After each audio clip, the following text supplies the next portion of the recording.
kulan wacan daawada meel walba oo joogtaan waxaad ku soo dhawaataa janaalka tusmada filmada iyo sidoo kale arrimaha dhacdooyinka xiisaha leh oo aan la wadaagno hadaan oo kale meel walba oo joogtaan waxaan hawadeedin kalena waxaad ku soo dhawaataan tusmada filmada iyo sidoo kale arrimaha dhacdooyinka xiisaha leh warbixintana waxaan ku jeexi doonaa jilayaasha atrishooyinka iyo dadku ugu caansan ee sanadan 2022 kuwaas oo geeriyoodeen oo ka tirsan jilayaasha Bollywoodka iyo kuwa kale oo caalamka laga yaqaan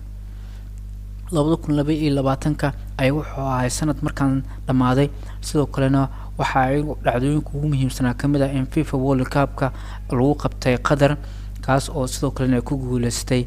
xulka Argentina sidoo kalena in ay dhimatay boqor dalka Ingiriiska ay Queen Elizabeth sidoo kale in la dilay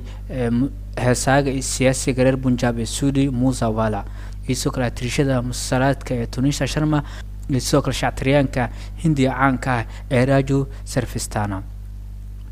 2022 ayaa wuxuu ahaa sanad sidoo kalena xiisihiisa watay asagoo soo kala arkay in dad caan la waayay soo kale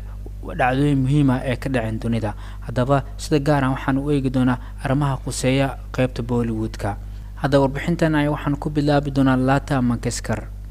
waxay ku dhalatay Hima Mangeshkar waxaana loo yaqaanaa Lata Mangeshkar waxayna dhimatay Febraayo 6 2022 waxayna ku dhimatay da'da 92 sano waxaana soo kale marar badan isbitaalada la dhigay waxa la sheegay in ay u geeriyootay waxaana haystaa 3 abaalmarin oo National Award ah sidoo kale 15 Bengal Film Journalist Association Award sidoo kale waxa haystaa Filmfare Lifetime Achievement Award iyo kuwa kaleba waxaana sidoo kale ay u dhimatay kadib markii maalmo laga soo saaray isbitaal ay ku jirtay liiska labaad waxa ku jira heesaaga iyo sidoo kale mulxamiistaha ee Bobby Lahiri heesaaga Bobby Lahiri kaasoo loogan og yahay Disco King of Bollywood ayaa waxa uu dhintay Febraayo 15 2022 wuxuuna ku geeriyooday Mumbai kadib markii la sheegay in uu hurdo raacay kaasoo heesaagan da'adiisa ahayd 69 sano jir waxaana uu arintaasi la wadaageen familkiisa dhimashada Bobby Lahiri liiska sidoo kale waxa ku jira heesaaga ee KK kaasoo loogan og yahay Krishna Kumar Kunath ayaa waxa uu dhintay May 31 2022 kadib markii uu waday bandhig leef ah oo ka socotay qaybta Nazur Manda ee ku taalo koonfurta Kolkata jilaagan waxa la sheegay in uu wadnaha istaagay xilli uu bandhigaas u waday waxaana dhacday in isbitaal u dhow halkaas la geeyay asaahateena sabaxmo jilaag inta wadada lagu waday ayaa uu nafbaxay liiskan sidoo kale waxa ku jira Raju Sarfistana ninka shactaroolaha sidoo kale ah jilaa ee Raju Sarfistana ayaa waxa uu dhintay September 22 sanada 2022 kaas oo marar badan ay dhacday in isbitaalka la geeyay kadib markii ay neefta ku dhagtay kaas oo keentay markii dambe inuu ku geeriyoodo New Delhi xilli uu ku sugnaa jimkana ee dhacday in jilaagaas uu geeriyoodo liiska sidoo kale waxa ku jira Sudi Musa Wala May 29 ayaa war naxdin wuxuu u soo yeeray dadka jecel heesaha gaar ahaan kuwa heesaha Punjabiga jecel waxaana heesaagan sidoo kale siyaasigan Sudi Musa Wala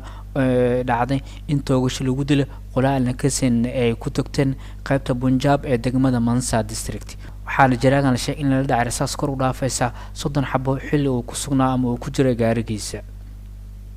liiska sidoo kale waxa ku jirta Tunisha Sharma actress Tunisha Sharma kaasoo ka soo muuqata filimada Fitur Barbar Deko Kahani 2 Durgarani Sin iyo sidoo kale Dabantri ayaa midkeeda waxa laga helay halka lagu duubay musalsalkeeda taxanaha ee December 2020 atirshadan ayaa sidoo kale filimka ugu dambeeyay wuxuu ahaa Dabantri waxaana la sheegay in ay isdishay kadib markii ay kala tageen saaxiibkeeda isjeclaayeen liiska sidoo kale waxa ku jirta Queen Elizabeth boqortooyada Ingiriiska marwadii xukuumaysa ee Queen Elizabeth ayaa waxay geeriyootay September 8 2022 taas oo ku geeriyootay Balmoral Scotland kaas oo ku taala boqortooyada taas oo keentay in muddo usbuucaan ay socotay tacsida Queen Elizabeth inta aynu kusoo xirna muuqaalkii aan ku eegaynay jilayaasha iyo dadka caanka ah ee geeriyooday sanada 2022 kuwaas oo aan la wadaagna dad warbixintan ka heshaan lagno soo kala saxaabtiin la wadaaga wad kuma sintina laabsad muuqaaladan u daawataan kankiisa xigana nabad galiyo